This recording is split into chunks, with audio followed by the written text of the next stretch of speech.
You had your time, but it isn't now. Locker rooms talking, I need you to zip it now.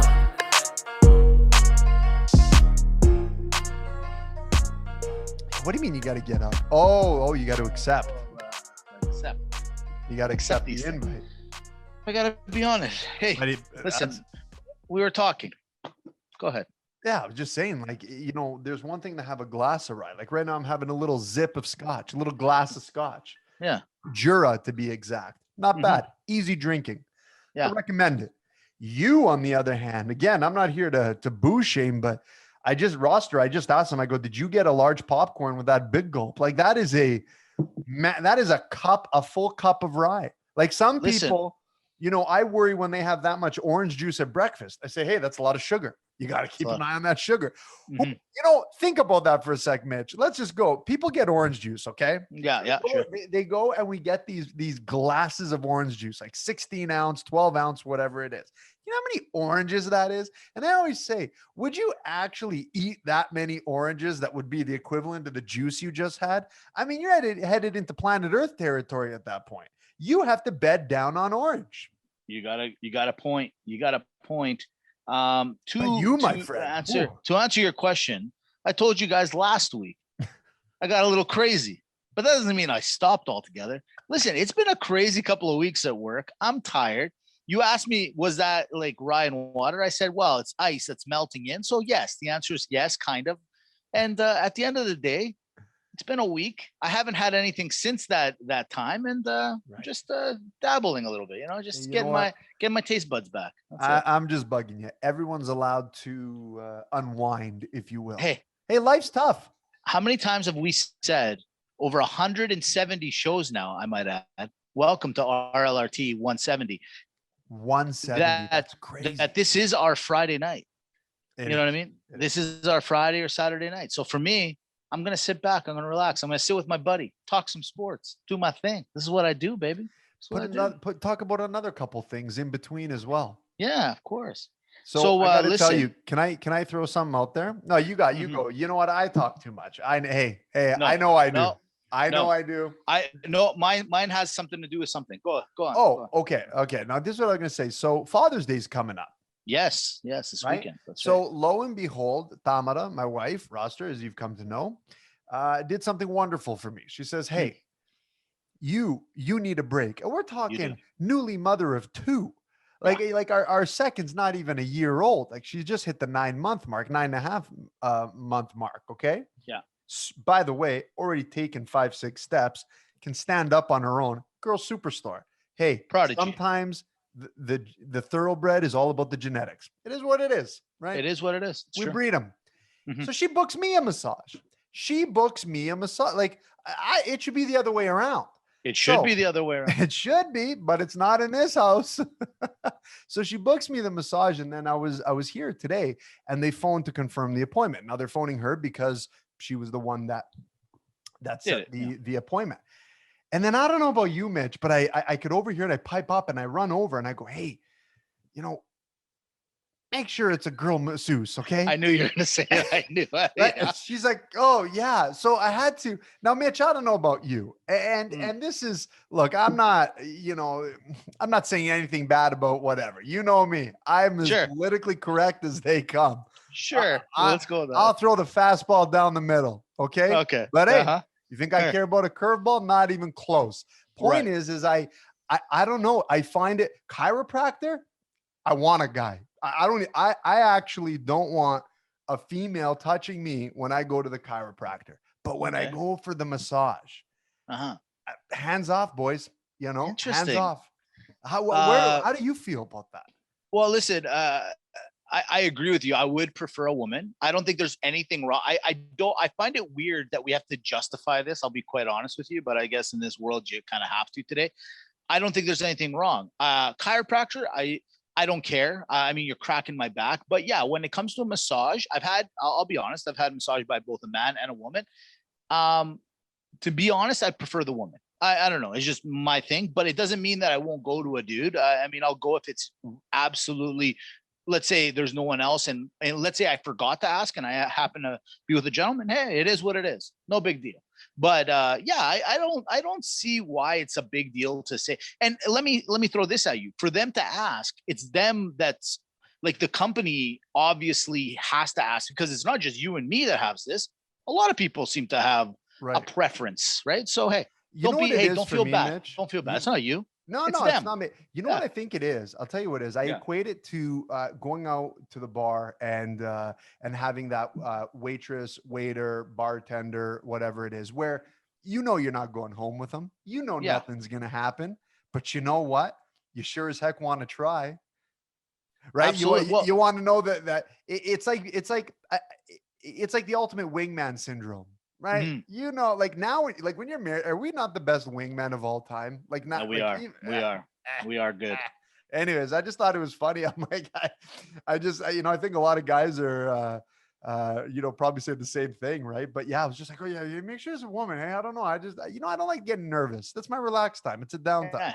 Exactly. It's like that episode of Seinfeld. Remember I when knew George you were going to go to it. Yeah. It moved, Jerry. It moved. It moves. It moves on its own. It's got a mind of its own. I'll be honest. I digress. Yeah.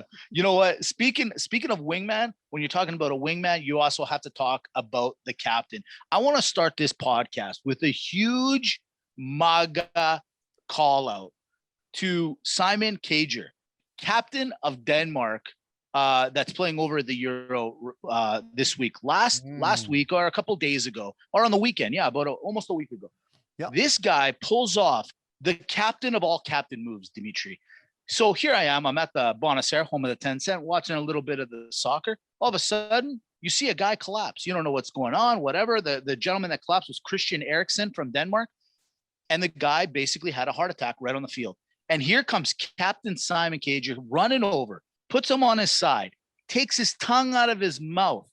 All right, this is a soccer player, you guys, that gets his team to surround him, because they don't know at this moment. Simon and the medical crew are doing CPR to this gentleman right on the field in front of thousands of people that are watching the game. He gets his team to surround them just in case something even worse is happening than what's already happening. And then on top of it, as they're carting him away, pumping his chest, his wife happens to be in the stands, and he comforts the wife and says, "Don't worry, everything will be okay." And it turns out, thank God, that Christian survives. But dude, when you talk about captains of all captains, forget Captain America. This gentleman, I never knew who you were before, but that, my friend, is the Maga of all Maga moves. Mitch, that was crazy to see. And you're right. Like captain of all captains. Because you got to remember, right? This guy went on autopilot to know what to do.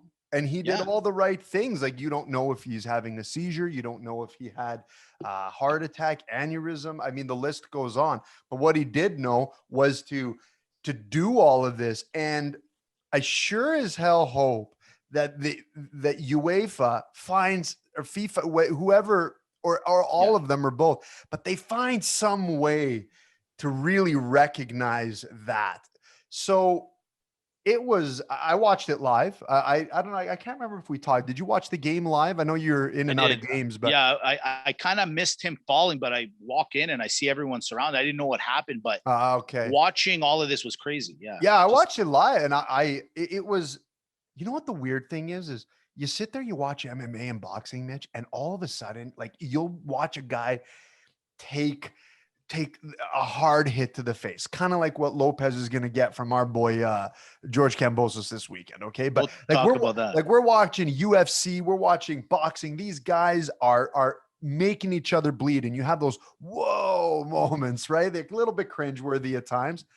This was worse. I remember just watching it, and then boom, and I jumped out of my chair. I'm like, what the?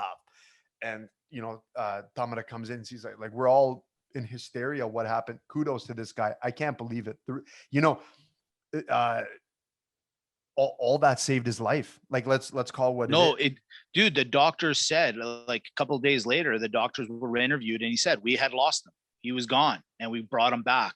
And that's literally because of the moves that Simon Kager did. It was nothing else saved him. It was those moves, And like I said, I mean, it's eerie. And you're right, Dimitri. I mean, we watch these boxing matches, guys get pummeled and killed, and Mankind thrown off the top of a Hell in the Cell and all that stuff. But at the end of the day, I guess it's normal. Like, here's a guy who's in tip-top shape, and it's not the fat guy eating corn dogs in the stands that keeled over. It's a guy that runs like 10 kilometers a game. They say normally that's what soccer players run during a game. And he's the one that's going down. I think it just caught everyone off guard. But man, this guy, I want this guy near me if anything goes sideways. Talk about a Maga, man. Like, you know what? I want him as my best veins. man. I already talked to Louis. I said, look, I get a hold of this guy. You're out. He's in. Like, hey, who else do you want? He wasn't. He's actually trying to get him for me. Yeah, and see, that's a good friend. Well, that's a good friend to get you that guy. He's like, you've been draining me enough for money, so it's time someone else. Also true. Tell him I know what he feels like.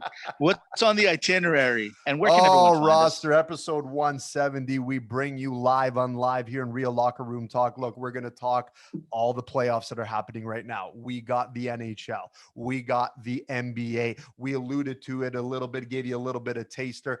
But what is it? We're talking a little boxing that's going to be happening in the fight game. Mitch, what else we got on the card? Dude, we obviously got the NHL. We got UEFA. We got to talk a little Euroball. Got to talk a little tennis. Big thing happened on the weekend.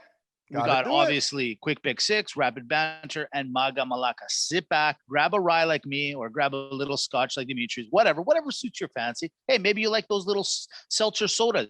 Grab one of those, or just grab a cup of water. Sit down, relax, and let us entertain you for the next before 3 hours. All that, don't forget to follow us at RLRT Podcast. If you are on Instagram and Twitter, Real Locker Room Talk, you can search us that way on Facebook. And remember, guys, RLRT TV is our YouTube channel. Please do us a favor, subscribe to the channel. Amy's putting up all the nice clips. You can get the full show. You can get a little bit snippets, your favorite parts. It is amazing. Okay. Now, on top of that, you can download us 3 different ways: iTunes, Spotify, and Podbean.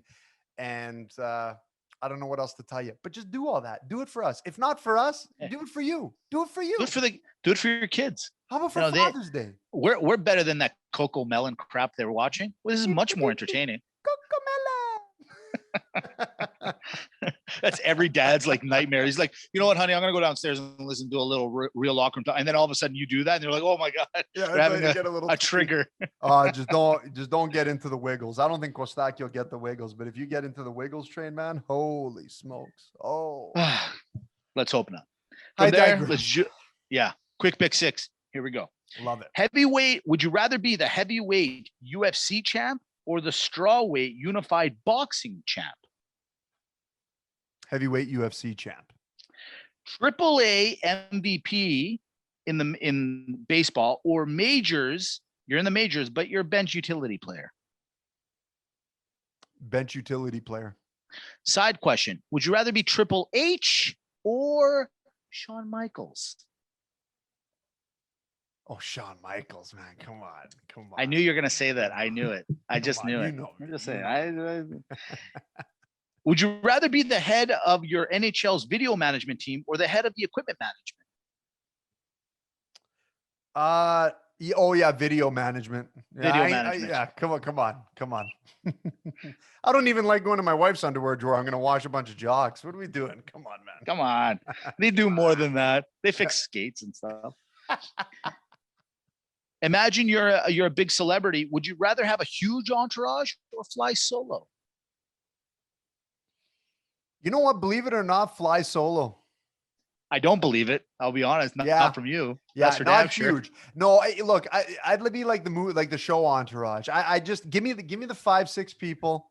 You know, give me the tight crew. That if you mean that, then yeah, well, call that the big group. But super huge entourage, it's not for me. It's like Mayweather. Mayweather like literally has like, it seems like 20 to 30 people around him at all times. I could do 20. 20 is okay. 20 is a lot. Maybe that's the max. You gotta remember 20 names. That's a lot of people. No, you don't. That's the beauty. Like, anything above that, I don't know. It's too much for me, Mitch. All right. What's a cooler catch? Catching a ball that's about to go over the field, catching a home run ball, or top corner making the big save. Better catch. That's a tough one. You know what? Give me the glove save top corner. It is something about the speed of the glove of that glove save where you rob a guy. Yeah. Yeah. But they're both good, Mitch. That might be your best quick pick 6 question all time. Definitely 2021. Last one. Give this one a chance. Would you rather take a punch from Mike Tyson with boxing regulated gloves, or take a punch from Francis Ngannou, heavyweight UFC champ, with the UFC gloves? Ngannou with the UFC gloves. You'd rather take a punch from that guy with those littler gloves, the smaller gloves? Yeah. Really? Yeah, I think Tyson still hits harder. I bet you Mike Tyson hits harder with 16-ounce sparring gloves than Ngannou hits with those. I'm not even kidding, dude. I don't. No offense to UFC fighters. I mean, they can fight, and I'll go in and get wrecked by them. Respect to you, but they don't know how to punch like boxers do. That's a big difference. And you've seen it. We've seen it. Look at Conor McGregor. Look, come on. We saw it when McGregor fought Mayweather. I mean, and McGregor's touted as an amazing striker. No, these boxers, the way they torque, they know what to do. They get the whole body involved. By the way, I want to compliment you on something. You went from AAA and then you reached in the bag. You went a little improv, went AAA to Triple H. I thought that was a good move, Mitch. Hey, I've learned from the best, sir. I've learned from the best. Thank you. Thank you.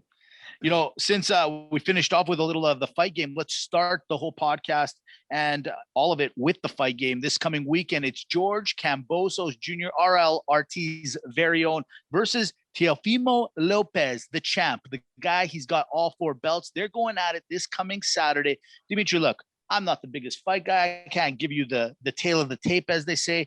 Let's just call it as it is. Be honest. What are we looking for this weekend? Look, this weekend, you're looking for 2 people that are actually really, really hungry and really have something to prove. It's going to be a good fight. And I'm going to tell you why. So you got Teofimo Lopez, right? He just came off of the biggest win of his career, defeating Lomachenko. Okay. Guy's the unified guy. He's the guy. And I'll tell you, he's amazing and fantastically good. On the other side, yeah, we got a little bias. He's Greek. We love him. He's been in the locker room. George Kambosos Jr., tough, hungry, not afraid. And I like what he's doing. And I like the way he's positioning himself coming into this fight. But realistically, let's just go down how this is going to play out. Sure. Conventionally. George can't box with this guy. Not saying that he can't box. I'm saying he shouldn't try to slick box with this guy, because Lopez is very sharp. And he's just been in with a little bit better competition than he has to this date. But with that being said, George has got to do what he's always done: stay in the pocket, be like a little pit bull, use his confidence in between, and just really maul this guy down and try to wear him down and force him to open up. And George has the power that if he does open up, he can hit him with a really nice, clean shot. So the thing I like about this fight is it could be one of those 12 rounders for sure, or it could be over very quickly, because they're completely contrasting styles. Okay. But it is going to be exciting because both people they actually just don't like each other. They really, really want to get at each other. But if I was to take the Greek side and the bias out of it, I would predict that the safe money is that look for Lopez to stop him anywhere between the 8 and the 10th round. See, so as you were talking, I pulled up Vegas stats right now. George is a plus 864. That's pretty high. In fact, I'm not going to lie to you guys. That's the same number that Vegas gave Mr. Logan Paul against Mayweather. Believe it or not, I had it written down from a little weeks ago. It hasn't changed. So what does that mean? That means that this is a big underdog. George going into this is a big underdog. But I'm going to say this. Of course, I'm biased. And I know you are too. We're both cheering for George. We want to see George. And this is why I'm going to give him a little bit of the chance. I feel like Teofimo, a lot of people, like I've told you guys before on this podcast, Joe Rogan's talked about him. Brendan Schaub's talked about him. A lot of people have talked about him. So the hype is there. The fact that he beat Lomachenko, the stats are there. However, no one's really seen George. And I feel like that's the one thing that's definitely in his favor, is that he is a champ in his own right, from his own country, from his own continent. He's done what he needed to do.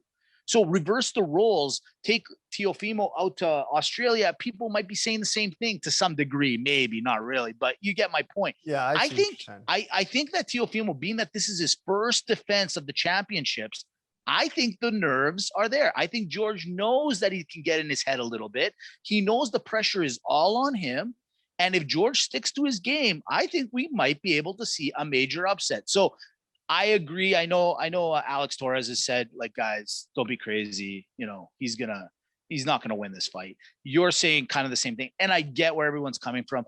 I'm not, if I have to put a little bit of money down, I am putting it on George, because I'd have to put a lot of money on Lopez to just win a little bit back. So why not throw a couple bucks, put it on the Greek, put it on the guy that hasn't lost, put it on the champ in his own right. Georgie, good luck, my friend. It's going to be fun. And we've been waiting way too long for this. You guys should have fought like 2 weeks ago. I don't know what's going on with Triller, but hey, Snoop's in your corner. I'm liking this. I like it. You touch on a good point, and I think the one X factor here is the Anthony Joshua factor with Lopez, where you're the flavor of the month. You beat the man. You're getting all this press, and you know the way that Lopez is carrying himself is very very Mayweather-esque, top of the food chain. Not, it's weird. Like I've watched him in other fights where he's sat ringside, and it's almost like he's been there for 5 years as the champion, right? So I mean, he's embracing it, but that, Mitch, you're right. That's the X factor. Does it get to his head where all of a sudden guys that you should be walking over, Andy Ruiz, doesn't really happen? And all it takes, and that's the thing in these combat sports, it really takes that one slip up and that one punch. You knock that equilibrium, you get a little bit dazed. It is hard to recover. And any boxer at that level, doesn't matter what the odds are, any boxer at that level, when they smell blood and they see it, they can finish, right? They know what to do at that point. Couldn't agree more. Before we jump over to the NHL and talk about the amazing playoffs that has been, real quick, this last week, the press conference was set and done. It was our friends Tyson Fury versus Deontay Wilder, scheduled for July 24th. They're going to go at it. And you know what? This is the third time. It had to basically go through the courts because Tyson was like, listen, I want to take on Anthony Joshua. I want to fight this guy. It's time. We've been waiting for years to do this. And then, Wilder goes and does the legal legalities and gets the fight. Well, they do the press conference and Wilder would not answer any questions, and he had his headphone on the whole time. And they had a stare off. I'm not joking you, for 5 whole minutes. Listen, I'm all about the drama. Everyone knows I love the hoopla, but this is getting a little much. And Wilder, man, he looked really uncomfortable. I don't know if you saw it. Thoughts on if you watched it or saw any of the highlights on it? I did, Mitch. It was kind of annoying, to be honest with you. I think this whole thing is annoying. Like, Wilder, I get it. You lost. You don't like the way you lost, and you want to have a rematch. You're next in line anyways, buddy. Like, even if Fury and Joshua fought, you would be fighting the winner. And and you can fight both of them anyways. I thought this was kind of a little bit of a baby move. Like, and honestly, whoever your team is should have a better handle on the situation. You got knocked out really bad. And have you recovered? And here's some things that I don't like, Mitch. I don't like the fact that Deontay Wilder, yeah, okay, fine. You want to change the coach. There's one thing, but you're changing your fighting style to improve in certain areas. Tyson Fury's a well-rounded boxer. Okay, Tyson Fury, he didn't fear you. You're the biggest puncher in the heavyweight division, supposedly. And he walked you down. And he's comfortable. And there's one thing I like about Tyson Fury, Mitch, is he's really honest about it. And he just said, he goes, your head's not on right, man. Yeah. And I don't think it is. When you show up to a press conference and you're not saying a word and you got your earphones and you're playing it cool, like, what are you trying to prove? I ain't opening my mouth until it's over. Is that your tactic? You're there to sell the fight, man. You got the biggest loudmouth in combat sports next to Conor McGregor. Give him my props. Absolutely. Yeah, sure. Tyson Fury is the most lovable, hateable, lovable guy. You know what? He kind of reminds me of Muhammad Ali to a degree, right? Is he as good? No. But you know, Muhammad Ali also had a lot of other things going for him, but it's that you love to hate him and he bothers you. And it's this brash confidence. And Tyson Fury has it and it sells fights. And Deontay Wilder is his big, like, sell it, man. What are you guys doing? If you're going to go to court to bring a guy in, Mitch, to fight you, then don't you want, like, when you get your ass kicked again, don't you want to make even more money? And I hate to say it. I think this fight's over. I think this fight's over sooner than it was before. Oh, 100%, 100%. I saw some training videos. He's trying to change his game and it just doesn't suit him, man. He looks very uncomfortable and all that. And here's another thing, last thing. Tyson Fury went through that mental stuff. He went through mental illness. He had gained, he had ballooned up to over 300 pounds. And looking at his body, he's still not that he's, you know, he actually said he wants to be closer to that 300-pound mark in better shape, obviously, for this fight. He kind of already figured you out, Wilder. He knows what to do to you. And at the end of the day, he looks you in the eyes and he sees something that he knows very well about. So take care of yourself, Mr. Wilder. I don't know. Bottom line, I was hyped about this, but then when he shows up and doesn't want to say anything, I don't know. It just doesn't make any sense to me. I agree with you, man. I thought this was about the money and the hoopla and all that. And now you're not saying anything. I don't know. I hope they change it up. But here's my question to you. Is it better for boxing if Wilder wins this one? Or is it worse? No. Well, to be honest, it'll just make everything weird again. It'll give a guy that really kind of has lost 2 in a row and easily been beaten 2 in a row. So for me, I want him to lose the 3rd time. And there's no look, at the end of the day, you lost 3 times to the same guy. And even if you win this one, so now we're going to have a 4th one. And then we're going to go to a battle of 5. Like what I want Fury to win it so that we can finally see the Joshua Fury thing that we should have saw years ago and so on and so forth. Like, you know, we're wasting time here. COVID already took a year from us. Give me this back. Give it to me. I want to see the one guy emerge. You're right. I want to see Tyson Fury just, you know, beat Joshua and then retire. And just stick it to everyone. Right. But I was thinking about it more. It's like, Wilder has 1 loss. Joshua has 1 loss. If Fury gets 1 loss, does it not bring the, you know, because remember all 3 of them were undefeated at one point. Right. And that was the big thing. Like, oh my God, who's the best of the best? And Fury and Wilder decided to just crack the egg and go at it. And we're waiting for Joshua in the corner and he had a slip up. But now they all had 1 loss and maybe it sparks the conversation again. Oh, like who is who? And then, because what these guys should be doing is having trilogy fights with each other for the next like 5 years. Yeah. You know what? You bring up a good point. I mean, what other sport is there 3 superstars that are dominating and everyone can't stop talking about it? It's not ping pong. Not ping pong. No. Close. Maybe that. No, European handball. World's strongest man. Russian slap contest. Russian slap. No, it was the Russian slap contest. From there, let's jump over to the NHL. We're going to be talking about that sport in a couple of minutes, but let's jump to the NHL. We are down to the final 4. Last we spoke, there was 1 team we were waiting for. They got in. Since then, a couple of games have been played. Let's start with, I don't know, a little Tampa Bay, a little New York Islanders. Tampa Bay just won 2-1 in New York in the confines of the Coliseum / the what do they call it? The farm room, or what do they call it? They call it the barn. Thank you. There it is. Okay. They call it the barn. And long story short, Tampa Bay has taken a 2-1 series lead. Dimitri, this one's getting grimy. It's getting grimy. Look, let's call it what it is. Game 1, New York, you know, they showed up to the fight. They're the little guy. They're David to the Goliath and cracked the big bully right square in the nose, gave him a bleeding nose, and then the recess bell went. And then they had to go back, and Big Bully had to regroup and said, I ain't gonna let this little twerp come over and ruin my party. That's what Tampa Bay did in game 2. I will say I watched most of this game today. Now it was close. New York's a solid team.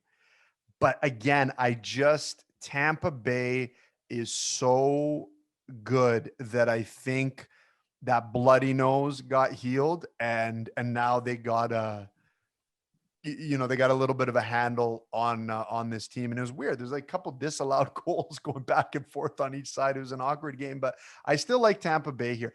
It's really tight. It's not like New York can play. Just Adam Mitch. I keep liking this Tampa Bay team every minute that they play. You're like, man, they're probably going to win the Stanley Cup again. Let's call it what it is. I mean, the way my bets have been going over the last little while, I've been jinxing everyone. So when I cheer for a team, they're losing. When I cheer against the team, they're the ones winning. So, hey, Tampa, I'm going to take you guys. I like you guys. I like what you guys are up to. I like what you guys are all about. Listen, I'm looking at the score sheet right now. Yanni Gord, 1 goal. Brandon Point, the other one. There you go. You're getting points of Maga, straight up Gord. Okay, sure. Let's go with it. The point is these are the guys that are going to be scoring these goals. 2-1, that's what you're going to get. I do think that this is going to come down to goaltending. When you got Varlamov against Velisevsky, it's at the end of the day, you got to take the better goalie. And Tampa Bay has it. They got the defense, they got the players, they got a couple of these grinder guys. I like the Islanders, I do. But because I hate Tampa Bay so much, I'm going to start cheering for them. I will give them the jinx factor. I will do it for the sake of the NHL. I know you want me to take you know what? I was talking to somebody about this. Who does the NHL kind of want? Do they want the Islanders in that dynasty from the 80s to kind of reemerge itself? Because their fan base has been just electric. Or do you want Tampa Bay to go, two-time champ plus the one in 2004? And do you want a franchise in Tampa Bay to have 3 Stanley Cups?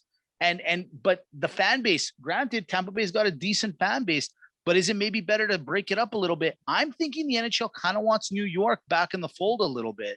So I don't know. Thoughts? What do you think? Well, it's interesting that you say that, because on the one side, on one outcome, you could have the battle of the super expansions, where you have a Tampa Bay Lightning team that came in the 90s, and they're already a 2-time Stanley Cup champion, playing against the greatest expansion story of all time in the Las Vegas Golden Knights. But then on the flip side, you could have the Islanders and the Montreal Canadiens in this 1980s old school clash, like 70s, 80s being. So yeah, I don't know what the answer is, Mitch, because the one thing I will say is that all 4 teams have a really good fan base, and that's the thing. And I don't know if the NHL loses from any outcome. On the one standpoint, the only way that the NHL, and I'll say it, will lose a bit is if a Canadian team does win it, because let's face it. Well, come on. There's only so many Canadian teams. It's 25% of the league. Okay. Let's just call it what it is. So when you're looking at the game, right? I mean, the Americans want to pay attention to the American teams. I do think that a Canada versus US type of deal is the best outcome. We'll get to the Montreal series. It's going to be hard for them, I believe. However, I don't care who wins this one. If it's Montreal versus someone, this would be the greatest thing to happen to the NHL, just like when the Rangers played the Los Angeles Kings. Geez, I think that must have been 7-8 years ago. It's huge. Think of the marketing that you could do. I mean, just in general alone, when you got Canada versus the US in international hockey, it's rating central. See, I agree with you, but I'll disagree slightly on the Montreal thing. I think that Canada is so desperate to have the Stanley Cup back on this side of the border that we're willing to cheer, even if it was Toronto, even if it was Winnipeg. I mean, I was willing to cheer for the Edmontons and dare I say, even the Vancouvers. I would have cheered anyone, because I think it's time that we bring the cup back over the border. And Montreal, if there is a team that's gonna, make me feel like their fan base can help them get there, it's the Montreal fan base. I mean, they are rapid. They're rapid and they love their team, and to the point where they almost stress out that team. So I hear what you mean, but I remember this 2 years ago to this day, the Toronto Raptors were on their parade run after beating Golden State. Over 2 million people showed up to that parade. So what I'm getting at is, I know Toronto's the only Canadian team in all of basketball, but I think Canada will band together and cheer Montreal. So from a ratings point of view, I don't think the NHL should be worried.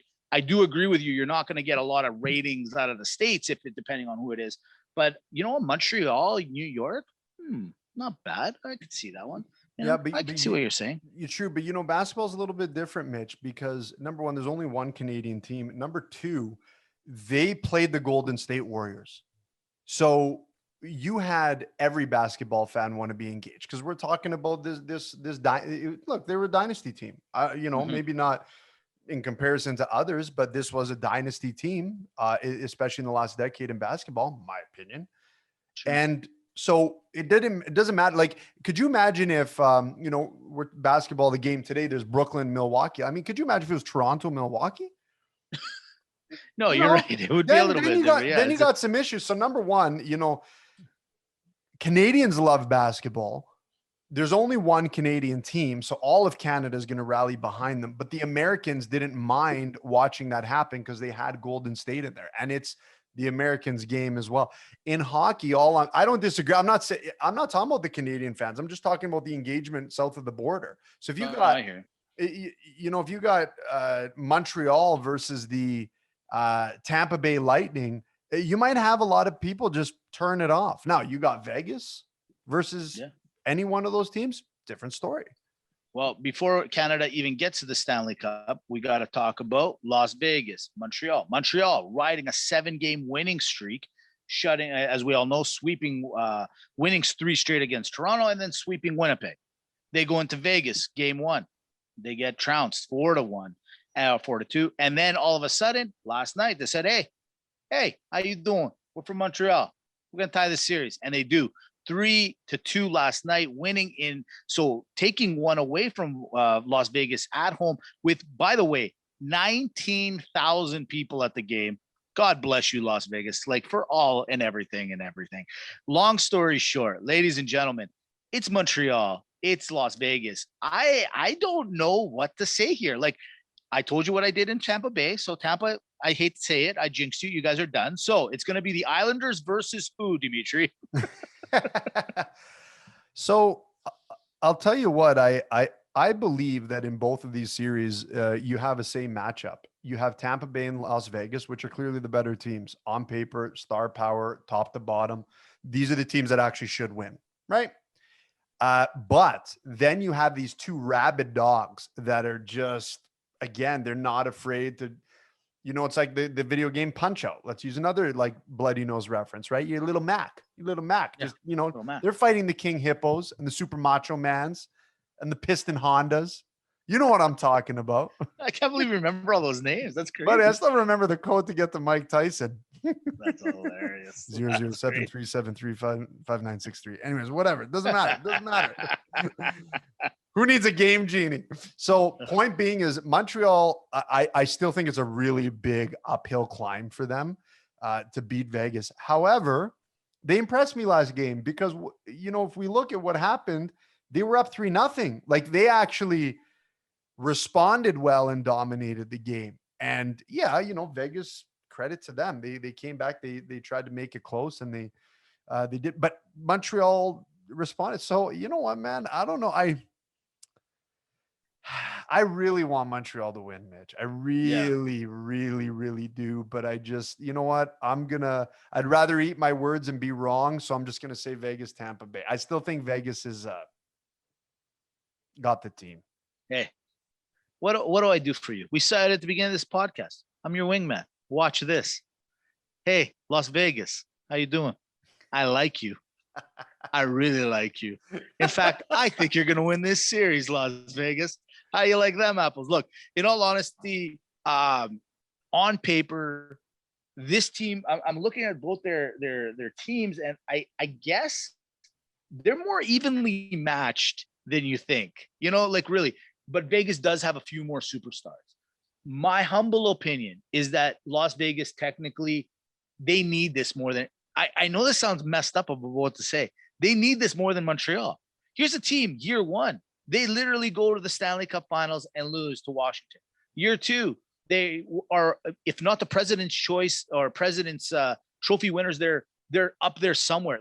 Since they've come to the NHL, they have done knockout stuff. If this was any other franchise on this sort of run, we would be like, why and how could they have not won the Stanley? And the only reason we're not saying it is because they're brand new. So they need this. They need this win. And so I'll go back to the pressure thing. Can this Vegas team take the pressure? So let's go with another scenario. Let's say it is Tampa Bay. Let's say it is Vegas. The reality is they obviously have another series that they have to pull off. Vegas needs this. And I think that slowly it's going to start trickling into their brains that, holy crap, we're here again. Are we going to be the Buffalo Bills of the NHL? We're just going to go to 4 Stanley Cups and we're not going to win. We're going to get to the conference championships or whatever these are called now, and we're not going to win. I think that the pressure's there. Montreal shouldn't be here. Montreal was battling for that 4th spot in the North. And if it wasn't for Calgary's complete debacle, Montreal is not in this playoff. So a lot of people had Bergeron fired. They actually fired their head coaches during the year. Like, Montreal was ready to it was like this. Oh, I guess my computer did start. So they were this close. They were this close from it happening. So for me, there is no pressure on Montreal, man.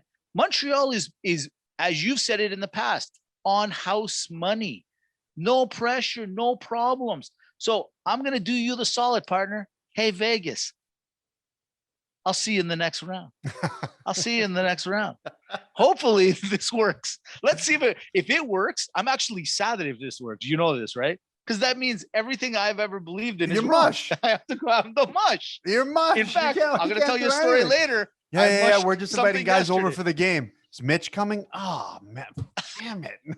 Guys, mush. I'll say this. I'm a great person to have over, but I'm just shitty at picking the games. In fact, I'll even prove it. Last week on this very podcast, I said, hey, Dimitri, who do you like in the finals at the French Open? What are you thinking? What are you doing? Oh, I got to take Djokovic. No, I like Tsitsipas. Well, guess what? These two guys straight up on Sunday morning, I wake up at 7:30. I turn the game on. Me and Kostaki, we're sitting down having a little milk. I'm having my own kind of milk. And dude, I've said it once. I'll say it again. Djokovic to get in had to play Nadal real quick, right? Yeah. One of the greatest games of all time, maybe top 5 of all time, maybe top 3 of all time. He ends up winning it in a 4.5-hour match, basically. Then a couple of days later, he's got to take on this 22-year-old phenom out of Greece, this Tsitsipas guy. He's down 2-0. And then Djokovic says, hey, hold on a second. Hold my water bottle. Watch this. And dude, can I tell you something? I never thought he was going to lose. Even when he was down 2-0, even though I chose Tsitsipas last week, I knew he was going to win. Isn't that weird? No, it's not weird because I had the same feeling. I even said it to Tamara. So, fun fact here. Some of you know, some of you don't know. I'm Greek along with my co-host and cohort here, Mr. Mitch, and my wife is Serbian. So needless to say, can I just brag for a sec to tell you why my kids are the greatest specimens? I'm going to tell you why. Ooh, good point. French Open, Greek and a Serb. The last 3 years of NBA MVP, you got a Serb and a Greek. All I got to say is that gene pool, my friends, is working. Okay. It's working. It's a good pool. You know what? It's something to be proud of. It was actually really nice. But the funny part is I'm with you too, Mitch. And I said it to Tamara. We're watching the game and she's like, oh my God, he might win. I go, no. I go, you know what? Djokovic is going to come back. I go watch. He's going to win the 3rd set and it's going to be meltdown city. And it comes down to experience. Okay. That's really what this came down. Tsitsipas is an amazing player. And mark my words, it's not going to be a long time, maybe 2 years from now, who knows, but he's going to be your next world number 1. He's going to be there sooner than you people think. He's a phenomenal tennis player. It was nice to see him get the praise from the tennis community and the sports news and whatnot and Djokovic himself. But look, this is Novak Djokovic, you guys. I'll say it then. I've said now, and I'll continue to say it. We put the post in the discussion community, whether he's the GOAT or not. It seems that most people in the locker room agree. I do believe that the guy's the GOAT. This is what happens when this is the difference between being a really good or great player and just bona fide elite. To be not just down 2 sets, crushed down 2 sets. We're talking Tsitsipas had 12 aces down those 2 sets, pummeled them, shots, making it, everything that you would see here and be like, man, you are just on tilt, and you go for the death blow. Not this guy. He's amazing. The guy is incredible. He gathered himself up and he said, hey, just remember, this is my time. Okay. And I think and I got to tell you, as proud as I was, and of course I wanted Tsitsipas to win, being Greek, and to be really proud, but he's 22 years old. I'm a big Djokovic fan. I was underline cheering for him too, because now Djokovic is 1 away from tying Federer and Nadal for the Grand Slams. Mm-hmm. I mean, do we got to look? This is, they set the record the other day, Mitch. He's the only person in the Open era to have 2 yearly Grand Slams, meaning, this guy's doing the quad. Okay. And he's done it twice. Second of all, he's the longest reigning number 1 ranked tennis player. He's the most consecutive longest reigning number 1. So 2 things. He's been number 1 the longest in aggregate, and he's also had the longest weeks as number 1. The guys, and you know what? Tennis fan, take a second and appreciate what the sports world is giving to you. These guys have the records 2020, 19. Okay.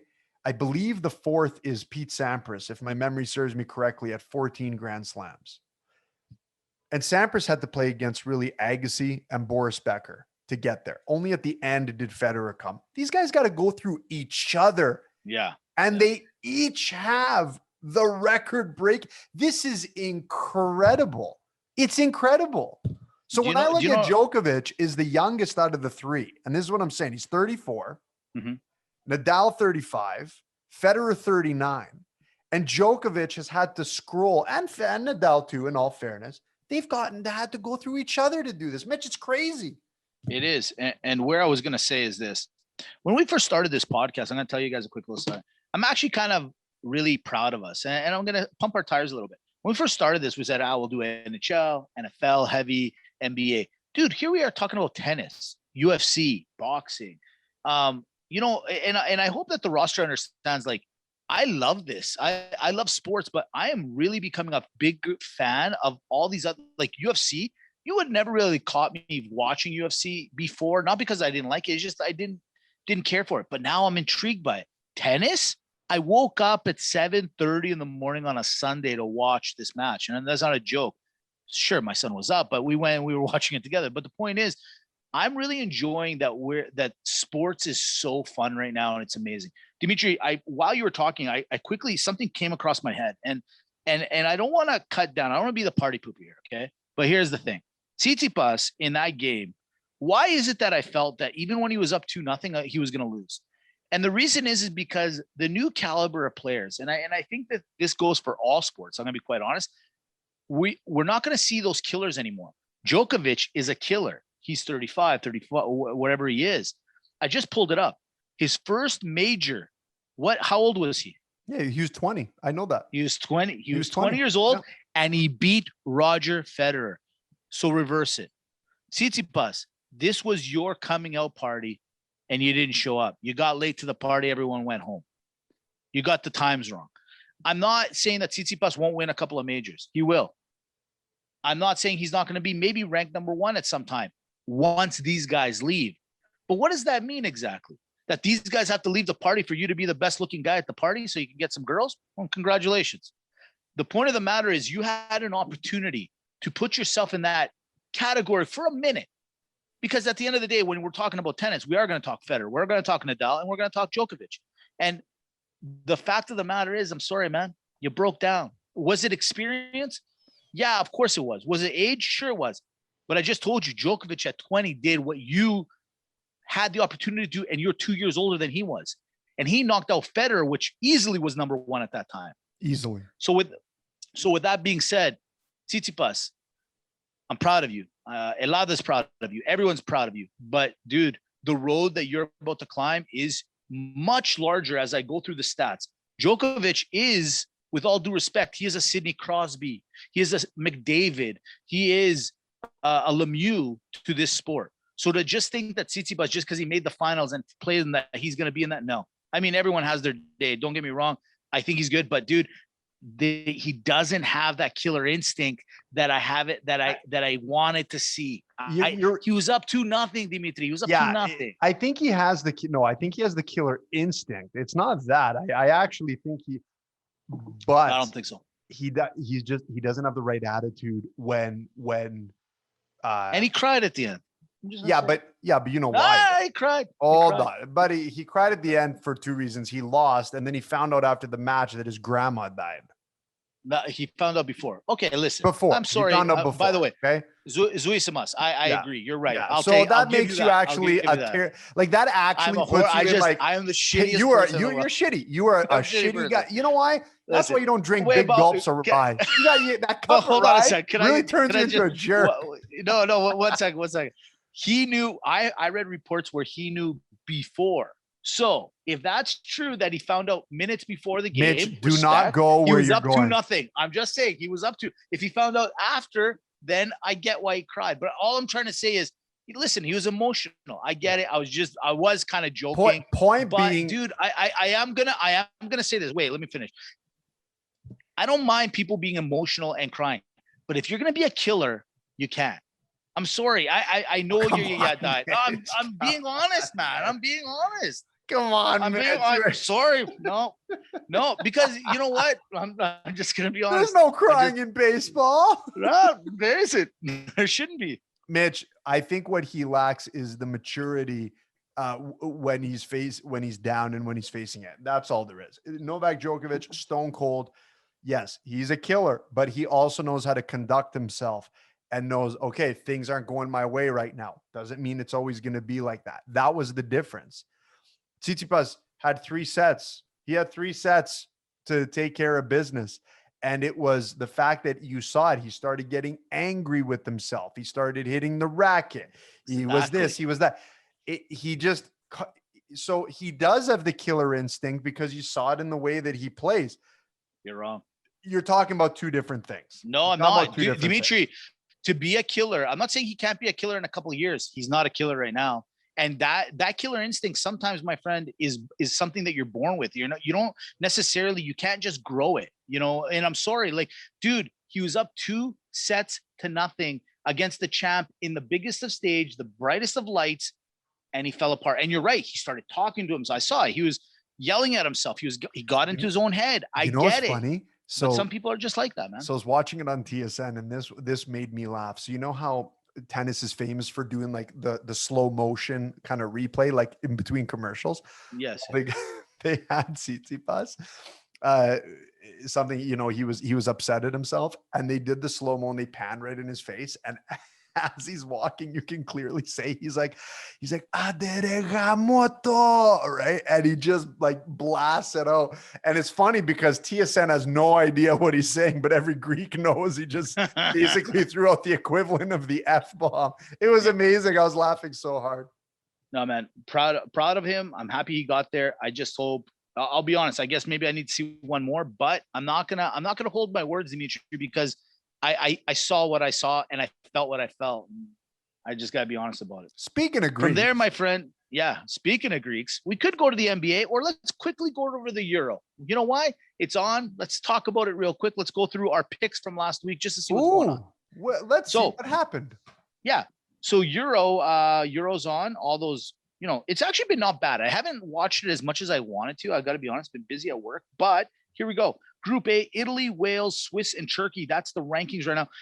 Italy just dominating, man. 2 straight games with 3 goals in each of the games. Italy's looking good in Group A. Yeah, they're looking good. They got to be careful at the same time because what's happening is they're going to get overly confident in a really bad group. Yeah, very true. Group B: Belgium just won their second game. It's Belgium, Russia, Finland, and good old Denmark. I don't care if Denmark ends up. No, they should automatically get a bid to the next round after what they went through. Yeah, I like what's happening here. Belgium had a bit of a stumble. They played Denmark today, went down 1-0 early. So a team like that, it's nice to see them again. They had to pull a Djokovic, just come from behind. They got to learn. You know what, Mitch? Maybe you're right. Killer Instinct. I'm gonna Killer title of this podcast, Killer Instinct. Please. Group C, you got Austria and the Netherlands, Ukraine and North Macedonia had almost a little run there, but it's Austria and the Netherlands kind of still running. They'll be playing their second game, I think, tomorrow. Yeah, like going as predicted, Netherlands top of the table. But what did I say? Watch those Ukrainians, and dare I say, Netherlands, you got lucky. You lost your wallet, and a good Samaritan found it for you and decided to return it. Here you go. It could have gone. They could have gone home with it, racked up the card. They didn't. Just saying. In saying. Group D, you got the Czech Republic and England tied at 1. Croatia and Scotland. I'm actually kind of surprised with Croatia because of the run they had a couple of years ago. I thought they'd be a little bit more into it, but it's the Czech and the English. I think the English, like I said, this is your time, England. This is your time.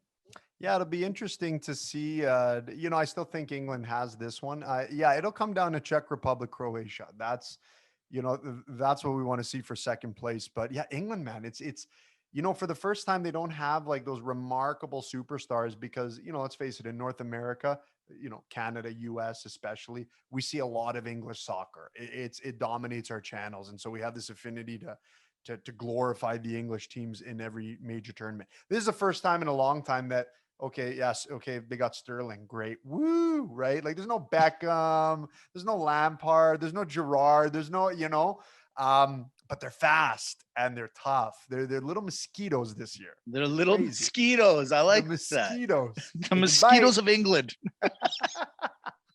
They're sure itchy. Sure itchy. Hey, don't scratch it. Don't scratch it. Make a cross in it. Yeah. Right. What's thought of that? Anyways, whatever. What's their flag, Mitch? What's their flag? Oh, it's the cross. Interesting. By the way, ladies and gentlemen, Dimitri called it. He didn't even know it. In Group E, who's leading the pack? Slovakia, Spain, Sweden, and Poland. He's right. This country is made of superstars. That's all it is. They're genetic freaks. I told you. Okay, don't question me. Not when it comes to soccer. Look, you know what? Tough break for Sweden. Dominated the game, for Spain, dominated the game, controlled it. They should be at a win. But hey, you can't look.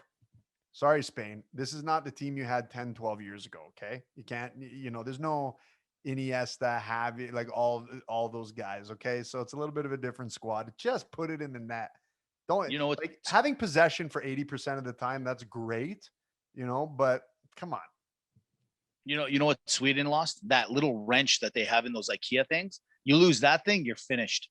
You're finished. Yeah, you do. That's what happened. It's that wrench. It is. Isn't it remarkable though? That's all you need to put all that furniture together. Though. Well done, Sweden. I don't know how they do it to this day. Smart. That's what it is. Engineering. From there, we go to Group F, the group of death. Here it is. It's Portugal at number 1. We thought they were dead for it. Nope. France at number 1, also tied at number 1. And Germany and Hungary. So Germany the other night played France. 1 shot on net. 1 shot. It was a good shot, efficient shot, but it was only 1 shot. Killer instinct. Killer instinct. There it is. There's your Euro update. Well, next week it'll get a little better because all the teams will have played, and then we're going to get a little, a little cutaway from the fat, if you will. Go right to the prime, right to the meat, to the bone. The fat to get to the fillet. That's exactly. But speaking of that, let's get to the NBA because we are down to, in the West, there's one team that made it, and that is Phoenix. Phoenix sweeps, no problems, all day, all night. They sweep the Denver Nuggets. And ladies and gentlemen, what's nice about that is the fact that, hey, Djokovic, another serve. You're the MVP of the league. We get it, but you weren't. It just wasn't enough. You didn't have enough of the guys behind you. You couldn't do it. And Booker and the rest of the crew, they're too good. They're looking fantastic. But there's a small little thing. Chris Paul, he might have the COVID. He might have the COVID. So we'll see. But they're waiting for the winner of the Jazz and the Clippers. We're not sure what's going to happen there. The series was tied at 2. I believe the Jazz took the 3-2 lead in that series now. I don't know what to say anymore. I have no idea what to say. I don't know. Do we like Phoenix? Do we actually give Phoenix their due? This is a team that all year long was at number 2, and we said, oh, how could they be number 2? Blah, blah. This team is for real, man. They knocking out the Nuggets in 4. Jamal Murray or not, this is for some real stuff going on. Well, and that's the thing. You say, them and the Utah Jazz, just bombarding that conference, and they didn't slip up. They both won their first rounds, and now we know Phoenix won theirs. Look, Mitch, I know that Jokic is the MVP, deservedly so. Guy's a beast, had a phenomenal year. I don't want to take it away from him. But you mentioned CP3. Can we not give this guy, Chris Paul, some kind of maybe MVP B award? Because he's the difference maker in Phoenix. He's the man. He's the guy. I mean, what can be said? What can be said? He literally shows up to the team and his presence and experience and leadership and everything about it has turned this Phoenix team around. It's made everyone else better, and he's playing amazing. The fact that he might have COVID, if he's got to quarantine for a bit, this hurts, right? The only thing you can say is, please, Clippers, Jazz, please go to Game 7. Please, please, right? But I think they are the real deal. Even if it was a fluke or whatever, what happens, we talk about Montreal Canadiens, talk about the New York Islanders. There comes a point when all of a sudden it's not a fluke anymore, no matter how shitty your team is on paper. Okay. They now know that they can beat anyone they want. They've been beating everyone in the league. They got through their 2 series, and yeah, you're right. Without Jamal Murray, it's no easy task to knock down the Denver Nuggets. And it's not like they were playing bad either. They were playing good. Well, so a second ago, I think I said that the Jazz took a 3-2 lead. I was wrong. It's the Clippers that took a 3-2. The Clippers are up 3 games to 2. But here's the thing. So Chris Paul might be out, and it depends on if he got vaccinated or not. They're trying to figure out if he got vaccinated, then the length of time that he'll be out minimizes. It depends. If he didn't get vaccinated, then he could be out maybe for the entire series. But here's the X factor on the other side. The Clippers right now, rumor has it, like in the NHL, they talk about the lower body injury. Kawhi is hurt. They're saying maybe ACL, MCL. And if that's true, he's gone for the rest of the series. So who knows? It seems like a lot of these injuries are starting to come through right now. I don't know. We'll find out, but I couldn't agree with you more. What the Phoenix Suns really want, they're actually cheering for the number 1 seed next week or in the next few days, so that it does go to a Game 7. Give Chris Paul as much time as possible so that he can get in, because he will be the reason that they either get to the NBA Finals or not. We jump over to the East. So yesterday, here I am talking to 6.5-time big data, or Mandu as we call him over here, and we're chatting, and I go, oh, would you look at that? The the 76ers are up by 26 points with 9 minutes left in the game. This one's a no-brainer. Well, a few minutes later, the Atlanta Hawks said, hey, hold my water bottle. They go on an epic run and end up winning. And the Atlanta Hawks, the team that I, again, earlier in this podcast, not this podcast, but earlier podcast, said, they're not going to go very far. They're not going to do anything. I am mush. I truly am mush, Dimitri. Atlanta's up 3 games to 2 on the number 1 seed Philadelphia 76ers, man. I still think that this one is a bit superficial. Like, it, yes, okay, is Atlanta, the underdog for sure? But are they really? Like, this is, again, like, I don't know. I never believed in the Utah Jazz. I just thought, they're playing great, but they're not, to me, they're not number 1 team. I mean, the other thing too is I looked at Utah and I looked at Phoenix, and I said, okay, let's say, for example, that all the teams that were supposed to do well in the NBA, and when you talk like the Lakers and you talk the Golden State Warriors, if they did well, where would these teams be? I still think Phoenix would still be up there and at least in the mix. And I think the Utah Jazz would be in the dust. And I think that they would be not in the dust, but they would be right where Atlanta is. Probably another 10 games less won this year. Okay. Okay. fair So I to me, this series is a coin flip. Now, difference being is that the 76ers in the last 4 or 5 years made the playoffs and have done very well. And you would think, oh, okay, well, all they're doing is just getting better. But it's not like Atlanta doesn't have any slouches on that team, and I think they're playing great. So that's like I think they're gonna close it out, man. I think it's done. I think you can. Dude, I think Philadelphia is that team that, and I never liked them as the number 1 seed. I was actually quite surprised when they ended up I always thought the Bucks or And the sorry, I Nets just realized I would- kept saying Utah, but I meant to say Philadelphia. No, So fair enough. excuse me on that. Yeah. I truly did. I truly thought that Philadelphia was going to lose their number 1 seed somewhere down the line. And when you got a guy like Tobias Harris, and not to say that he's a bad player, but you don't know who he is, but he's making big money. But the fact that he's your second best player, or Embiid, who's your number 1 player, but he's always injured. And then you got this other guy, Simmons, who's a great player, but he's not a scorer. Like he's like a Draymond Green. You know what I mean? You say to yourself, this team can't be this good. Well, they were a number 1 seed in the East. They literally legitimately beat out the Brooklyn Nets as the number 1 seed in the East. So you say to yourself, well, okay, whatever. Atlanta, they have Trae Young. Trae Young, and a couple of podcasts ago, Dimitri made it known to the world that Dallas had Trae Young, and they traded him and brought Luka over. And in hindsight, I said earlier as well, I'm like, I mean, most teams I think would agree that Luka is probably the better pick. Not right now, he's not. This guy got put up 39 last night, and the guy's been putting up huge points in the big games. Ladies and gentlemen, the Atlanta Hawks actually might be real. They actually might be more real than we all thought. Well, just and they're imagine just if going the on a good Raptors, run right now. Mitch, Yeah. look, the Raptors didn't do anything.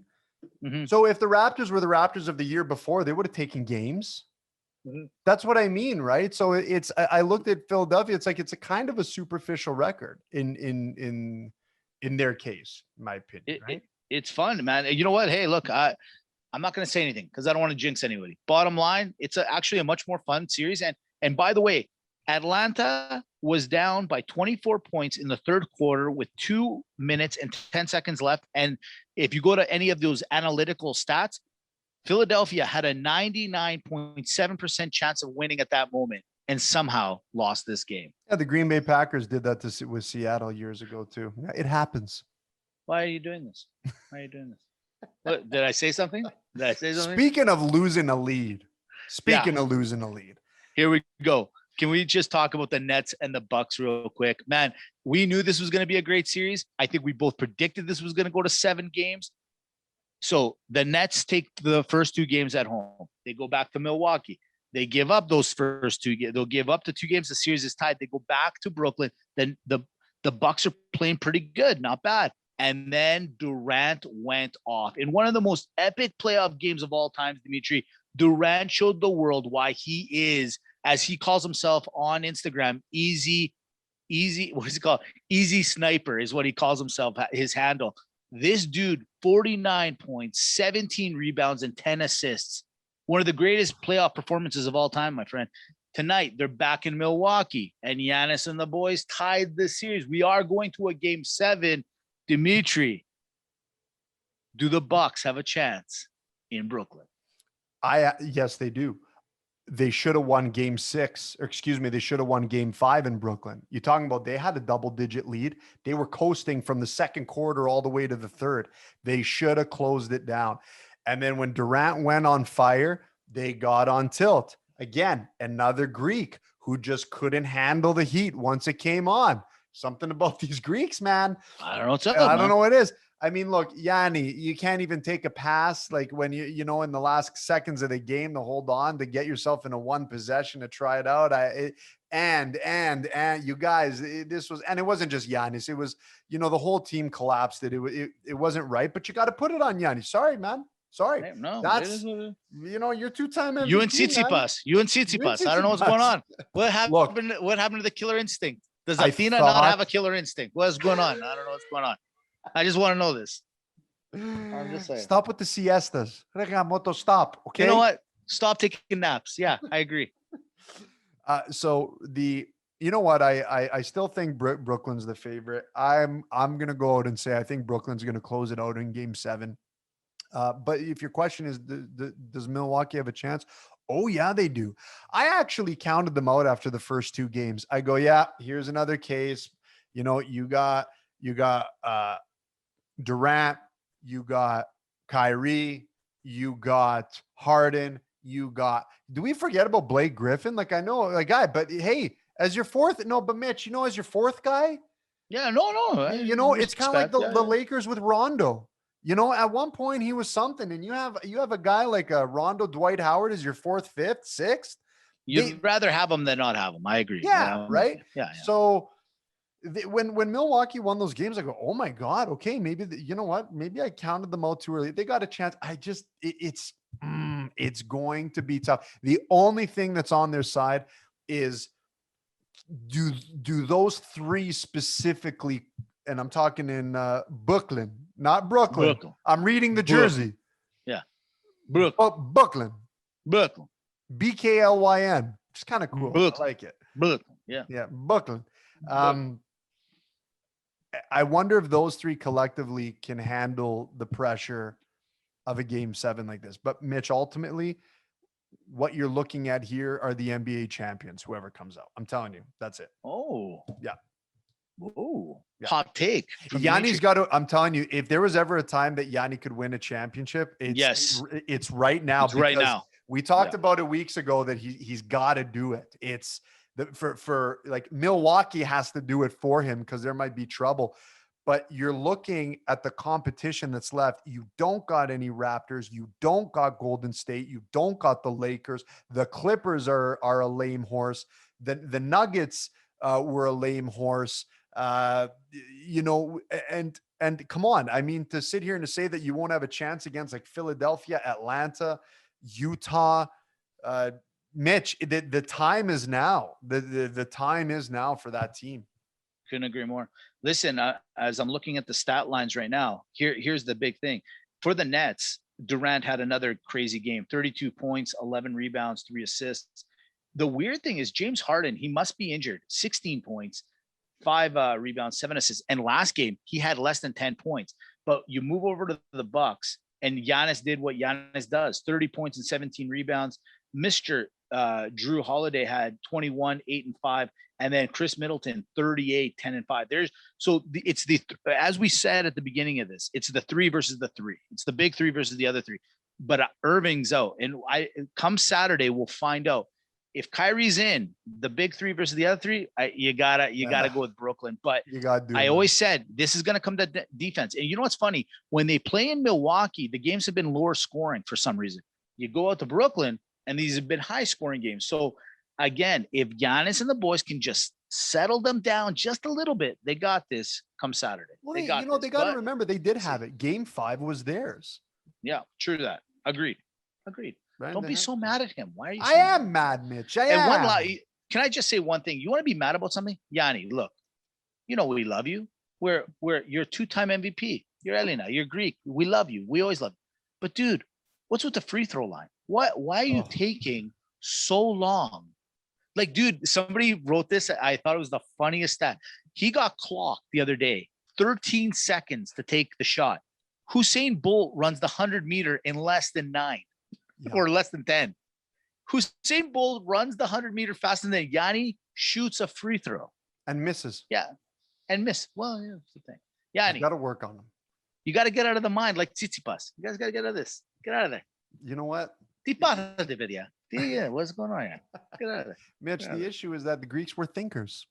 We're he smart. Must be exactly. He must be like Socrates. You know, they say the Greeks' mental muscle is the biggest they have. It's got to be because the other muscles are not as big as I thought they would be. Exactly. From there, let's jump over. It's statues. Yeah. By the way, what's up with, somebody told me that I was listening to a podcast somewhere, and they were saying that like one of the reasons they're smaller is because big penises showed that you were dumb. I wish I was stupid back then. So all your smartest thinkers had little tiny penises? Is that like that? This is what we're going to tell the world? This is what we want to tell the world? That the smartest guys in the world have little dinks. This is what we want to tell them. No. Let me You know what? Let it go. Because if I'm that No, sculpture no, guy, I'm Mitch, like let's this, move like, on. I'm not. No. and then just I'm taking that for around the world. If you know You what I'm carved out a saying. lot of clay in that region. Yeah. Just, I'm just getting the shape, and then we can, we can trim. I blame the tighten it up. clay makers. Yeah, I blame those guys. Idiots. All right, we're off to rapid banter. I mean, all you had to do is just make it bigger. Like, what's your problem? Why are you so jealous? So mad. Yeah, could you imagine the rest of the guys like, I knew it. But you know what? They had to be honest, Mitch. They had to be honest because back in the day, they were doing the Olympics naked. So you know what? That's probably the unfair advantage when you're performing sports. And this is true. Anyone who's played sports, know that it's it's a protectionist mechanism. Likes to play a little defense. So imagine you're down in your corner, puts its guard. You're down in your 3-point stance, and you're like, ready, set. You're like, whoa, what the? It's like that episode of Friends. You remember where the guy was wearing the short shorts, and then he goes, "Oh yeah, that's right, that's right." And no one didn't want to say anything, and then who was it? The whatever, the waiter, the guy that worked there. Hey, put the mouse back in the house, okay? And there it is, rapid banter. Right. Okay. In what round will Cambosos Jr. knock out Lopez this coming weekend? Round 4 has to. 10 years ago, Vancouver Canucks rioted on the streets because they lost Game 7 to the Boston Bruins in the Stanley Cup Finals. Wow, that was 10 years ago, or wow, who cares? They only rioted because they actually found out they were Vancouver Canucks fans. A Bruins fan noticed that Brad Marchand was getting a parking ticket and paid it for him and left a message on his windshield. Great fan or creepy fan? Great fan. 79-year-old retired nun gets pinched for stealing $800,000 and gambling it away in Vegas. How many Hail Marys is that? Where were you on that one, JC? Nadal is 105-3 at the French Open, and 2 of those losses are to Djokovic. Should he just face his fears or just walk away next time he sees them? Walk away. Walk away. A Virginia man made his final child support payment by dumping 80,000 pennies on the lawn. Smart move or dick move? Oh, I don't know. Maybe instead of doing that, take your kid out. Like, seriously. Like, why are you so mad at the kid? 80,000 pennies? Like, think about what kind of dick this guy's like this. Penny. Yeah. Penny. Just doing it for penny. This is the guy that you find outside. Penny. And then dumping them all on the lawn. He's the take a penny, leave a penny guy that always takes all the pennies. He's the guy that takes all the pennies. You're that guy. You took all the pennies. It says take a penny, not take it. How mad was he when they discontinued the penny? That's tough. Yeah. He was upset. Then you're upset. Then he's like, man, I wish I really thought about doing the nickel instead. Jacob deGrom, pitcher for the New York Mets, has allowed only 4 runs this year, but he's batted in 5 himself. Is he the greatest player of all time? Yeah, he's got to retire, Mitch. Leave on a high note. In Game 3 of the Bucks Nets series, Durant's bodyguard jumped in to potentially fight Tucker from the Milwaukee Bucks. Kevin Costner or this guy that Durant has in his arsenal? Oh, you got to go Costner. You got to go Costner. He figured out the plot, not just take the bullet for Whitney Houston. He uncovered the plot. He figured it out. That guy's just sitting courtside and happened to be there. Yeah. I'm not impressed. Who's the best NHLer age 31? Alex Pietrangelo, Stamkos, Carlson, or Drew Doughty? All of them have 1 Stanley Cup. Stamkos. Oh, you son of a bitch. By the way, you're going to win the Stanley Cup, aren't you, Stamkos? Aren't you? Yeah. Sure. Yeah. Maybe you can actually help out this year. Sesame Street is introducing a new character that will be homeless. If that's true, then what was Oscar the Grouch all those years? Pathetic. But okay, so let me get this straight. My kid in a couple of years is going to learn about homelessness? Isn't Like, this is what they want to teach. See, and this is the thing, because then you're gonna have Oscar the Grouch be like Oscar the Grouch dad mode, where he's like, "Do you want to know what homeless is? I was living in the dumpster, while Elmo got to be on the shelf of every store." And you're gonna tell me tell me. and actually, Sesame Street, that's disrespect to Oscar the Grouch. It's huge. He was homeless, and basically you're telling him, no, you weren't homeless. You just, the garbage is a home. Rumor is that Oscar invested in Bitcoin early, and now he's not so much homeless. That's what I'm saying. He did the Bitcoin. Shelby Houlihan, U.S. sprinter, was caught with PEDs in her system. When asked how this happened, she said, "I'll tell you exactly how it happened. It was the burrito I ate, chicken or pork." I'm dead serious. Did you hear about this? What's with these people? How many burritos are you eating? You just call it what it is. You didn't have a burrito. You were out late. You were out late night. You went to the bar. It was 3 a.m. You didn't want to go to Denny's, and you wanted to go to the 7-Eleven. And you and I both know that you went in there and you bought 19 burritos because you got the drunk burrito munchies. And that's what happened. This happens with one burrito, Mitch. Doesn't happen with one burrito. That's right. And farm to table, all you hippies out there, learn your lesson. Okay. That's right. Organic equals cheating. Last one. Jeffrey Toobin is back as a CNN correspondent. Thoughts on the hire? I'm jacked to have him back, Mitch. There it is. It's been a long time. You know what? I feel sorry. I'm a patient man. Some would call me a master waiter. They're like, all right, guys, that's a 5-minute break. And then everyone's doing this.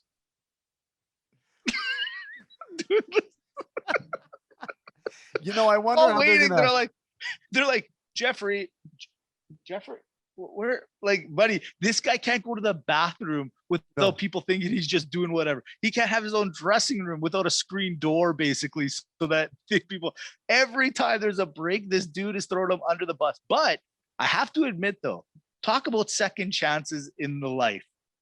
CNN says, hey, our ratings are down. Trump's gone. We got to do something. What do? We bring back the Toobin. Bring me the Toobin. What's he doing? Holy crap, Mitch. Where are they going to shuffle him around on the time slot? That's what I want to know. Oh, that's some gold. I mean, I hate to pump his tires, but, he was... So let's say they're sitting there talking something about Biden or whatever they're talking about, right? It just, how do you not break a laugh looking across going, I'm sorry, what'd you say? He did get the shaft.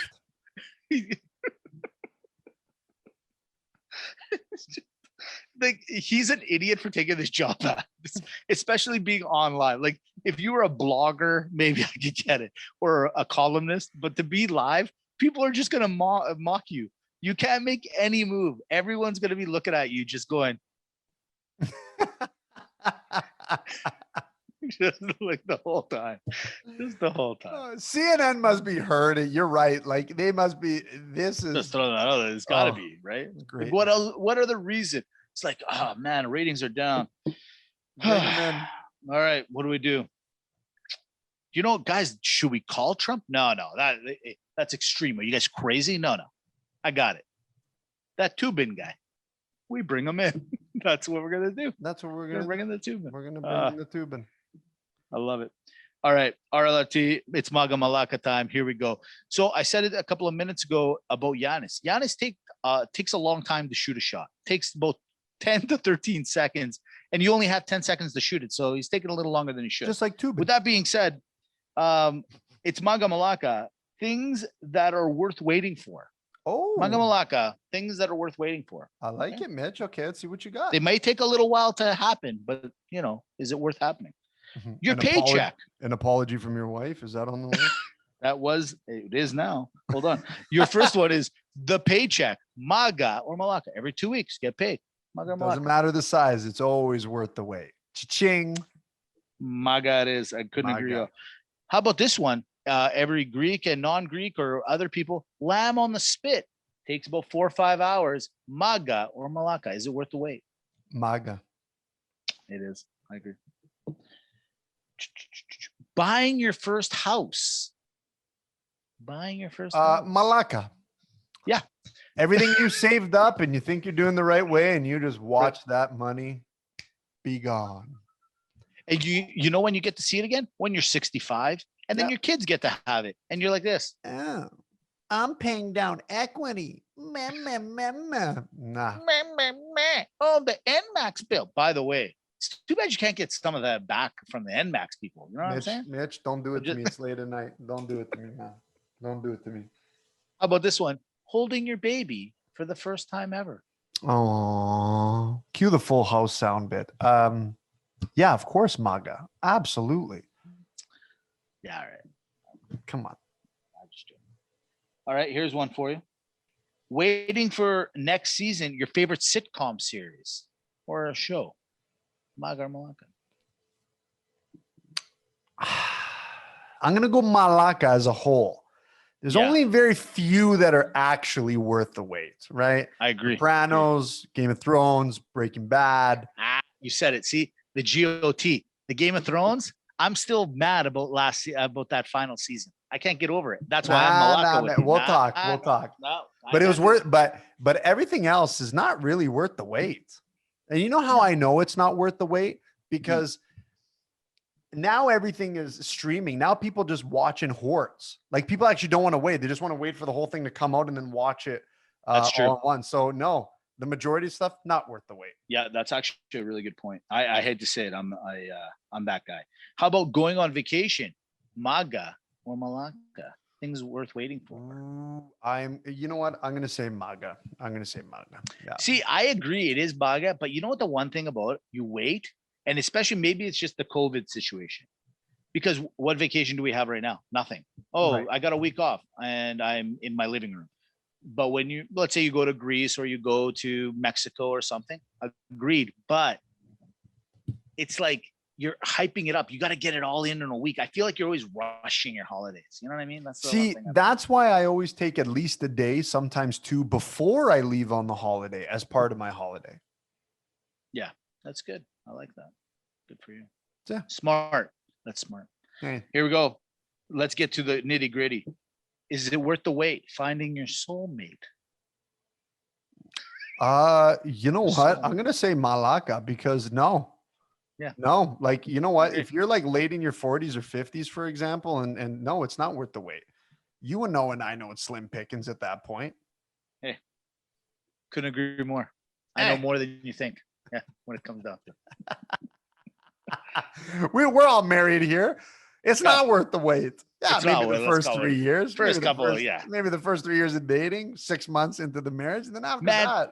It changes, eh? It really does, actually. Yeah, we're part of the problem too, but it's 100% we are. But 100%. But yeah, it changes. Hey, we are the problem. Let's go with this. Can I get a top up, please? Can I get? How about, you know what? How about I'll this? take his size. What is that? A pent up? It's a big gulp. I've never seen someone drink 32 ounces of rye in a podcast. Yeah. Welcome to the Hodge household, my friend. Welcome. Yeah. Apparently worth the wait was Malaka for you for sure. Yeah. Things are going How well. about this? See? Let me ask you this. So it's COVID. Me and you obviously don't have to worry about this anymore. But hey, there's a lot of kids that are out there dating, getting to meet each other. What about waiting for that first kiss? Maga or Malaka? Maga. It's a big moment. Well, the kiss will lead to something. Dimitri, last one. How about that first encounter with that person? That person you care about a little more than just a friend? Maga or Malaka? Come on, man. It's Malaka. Everyone knows it. It never pans out the way you want it to. First of all, you think you're gonna go for an hour. You don't. It's more like 4.5 minutes if you're lucky. If you haven't had a couple whiskeys in you. I mean, if you have Mitch's Big Gulp over there, maybe you go 11 minutes. You ain't finishing. Do you really want to? That's the other thing you gotta ask. By the way, holy shit, Mitch. No, it's Malaka, man. It's not, look, hey, young roster out there like you, Johnny Hockey and all you up and comers. I'm going to tell you right now, there's no rose petals up to the door. There's no candles. There's no perfect scene. it's a big disappointment. But isn't it indicative of marriage? You love it. You can't love it. live without it. But You- it's not you as might- good as you thought it was it? You might do it a few times. Who knows? Who knows? You think about doing it with others, but you don't. Nope. Sure don't. You Sure better don't. not. You do it There on it the Zoom is. call. Real Locker Room Talk 170. The Tubin is back. We talk every sport. I don't think we missed this. I think MMA, NHL, NBA, Holy smokes. tennis, Euro. We got it all this week. We did it all. man. We did it all. Look, you know what? We did it all. And I'll tell you what is worth the wait. What's worth the wait is downloading episode 170 roster. Don't forget at RLRT podcast on Instagram and Twitter, Real Locker Room Talk. Search us on Facebook. Get to YouTube, RLRT TV. Please subscribe to the channel. Please like it. We're trying to help and make this thing grow. You be roster really doing us a favor here. Of course, downloading the podcast, Spotify, iTunes, Podbean, and you can always listen to the whole thing with video, as you see right here on that RLRT. So look, episode 170, we got to shove it in the locker because Mitch and I, we do got to hit the showers. It's hot, especially here in Calgary. The weather's been great. I'm schwitz. I'm sweating. I don't know about you over there, Mitch, but I'm sweating. But you're in the basement. You're in the basement. I'm okay. Hey, listen. Speaking of travel, I wanted to ask you. Yeah, sure. You guys planning to go anywhere this summer now? Like, does it become a possibility with the? Nah, not this year. Next year, we're thinking honestly, early Greece. We're thinking Easter Greece next year. Maybe. Easter Greece next year. Easter Greece next year. Oh, that'll be nice. Rack up those visa points. Boom, boom, boom. Hey, we're on our way. You know what I'm saying? Oh, that'll be good. That'll be good. I've never done it. I really want to try it. I think it would be super fun and exciting and just something different. You know, the other thing is you know what? I just think it's still too early. Like, it's great that things are progressing and things are getting better and blah, blah, but it's still too early. And vice versa. You know, everyone's saying that things are getting better. Then why is the government giving out $1 million lotteries to do your vaccine? I'm confused. Hey, buddy, I don't care as long as I win. Agreed. But I'm just curious, like, the point is like, are they doing it because they say there's a lot of people that are getting the vaccine, but they're not really getting You know it? what they should do? You know what they should do is that, you know, they should run, you know, if there's ever a test that they're running on the people outside of testing us to control us, man. But if there's ever a test that they should run on the peoples to be like, look, for every shot you get is another entry into this lottery. And roster, for those that are still listening right now, what it is here in Alberta, they have 3 lucky draws of $1 million each for those that have gotten vaccinated. So it's first draw for vaccinated, then full vaccinated or whatever, right? But anyhow, you know, I wonder how many people, if you said, the more vaccines you put in your body, the more draws you get for the lottery, and see like how many people are really money motivated. Like, could you imagine one guy's like, I got 104 draws. Right? Like he's just turning into a cyborg as we speak. Oh man. So we were thinking maybe, you know, if you know, granted we get which, you know, we should be getting our second doses here not pretty quick, maybe in the next month. I think Damat and I are eligible. So we're thinking maybe go Tennessee, right? Maybe go down. Go see the visit. family. But again, it's that asterisk of we really, really want to, but do we? Like, what's the I say, listen, as long as you're staying within North America, I say do it. If you have the opportunity and you can do it, I would do it. That's my opinion. I think you're right. I wouldn't want to go overseas right now. I just, you know, should knock on wood anything happen, I want to be closer to home. I think North America, the States and all that stuff is, you know, you might as well be home. So it's good. But do it, you know. But real quick about the tubing guy, you know, he's got to have some thick skin, that guy. You know what I'm saying? Like legit, like I was just thinking, like, well, it depends what his parents decided. He walks into a room and, like, think about this. He gets a call. Okay. They're like, Jeffrey, it's CNN. Yeah, right. It's CNN. They want to talk to you. All right. Hello. Hi. It's some executive at CNN. Blah, blah, blah. We want you on the show. Who the hell is this? He's like, hangs up the phone. then finally he gets through. His agent calls him, whoever, he gets in. Dude, the minute he walks in, like, he's like, hello. And then everyone's like, hey, man. Come on. Oh, hey, This how's it guy's- going? Yeah. Hey, it's COVID, man. Come on now. Come on. You know what I love? I was just thinking every time you do like the your wife voice, it always reminds me of Andrew Dice Clay. Like, hi, how you doing, honey? You want to talk? You want to talk guy offside? Whatever happened to that guy, buddy? No, Between him and Eddie Murphy, if they had their material today, they're not canceled. They're probably in jail. Actually, they probably have some sort of like assault charge because of that stuff, right? They're just so sad, man. Like, look, some of their stuff is a little aggressive. I agreed, but man, it's just a joke. It's like if these guys are just having some fun and joking around and whatever. I don't know. I don't know. I don't want to sound like the old man. Get off of it. But where did society turn? Where it's like, oh, if you don't like what he's saying, just don't buy the ticket to his show. Exactly. Or don't. But man, Andrew Dice Clay, like, yeah, Eddie Murphy was on one side. Andrew Dice Clay was straight up racist, man. Like straight up, like funny. Like there was bits. I remember there would be bits where he like to the Chinese community. It was. I'm like. Even back then, you're like, how is this guy getting away with it? Yeah, no, Ella, it's right here. I can see her in the Brett. My wife finally decided to come home from work. Oh, nice. You take the whole thing. Yeah, we're done. No, we're finished. We just finished right now. We're still recording, but come on over. Recording? Yeah, it's right there. Let everyone see how hot my wife is. Hey, how's it going? I can't hear anything. He just said hi. Mitch has his. Oh, she can't hear you because of your. Oh,